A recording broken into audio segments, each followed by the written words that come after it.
मुझे बड़ी बात पसंद है शेख सादी रहमतुल्लाह अलैह की।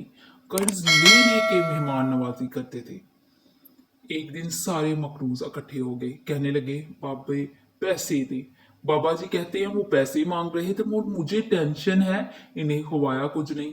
मुझे परेशानी लगी है, एक बच्चा कोई चीज बेच रहा था, वो खेल मरंडा नहीं हो बेचते बच्चे, वो बेच रहा था तो वो आ गया।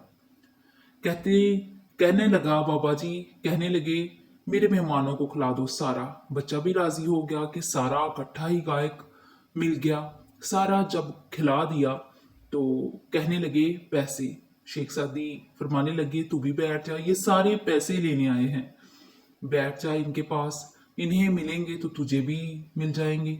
तो बच्चा रो पड़ा, रोया, कहने लगा मैं तो यतीम हूँ, मेरी चार बहनें छोड़ के आया हूँ घर, अम्मा की दवाई भी लेके जानी थी, मुझे तो पैसे चाहिए।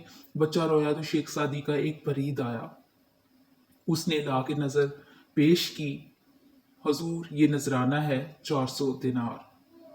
तो हजरत सादी रहमतुल्लाह अलैह ने सबको दिए, बच्चे को भी दे दिए, सब लोग चले गए। तो एक कर्ज लेने वाला में से एक बंदा समझदार था, हजरत सादी के पास आके कहने लगा बाबा समझ नहीं आई, हम बरसों से लेने आ रहे थे, मिल नहीं रहे थे, इतने महीनों से मांग रहे थे, नहीं थे मिल रहे, आज फटाफट मिल गए। तो शेख सादी बुजुर्ग थे ना, बुजुर्गों वाली बात कर गए, कहने लगे तुम में रोने वाला कोई नहीं था ना, पूरी मजलिस में एक भी रोने वाला हो तो सबका काम बन जाता है।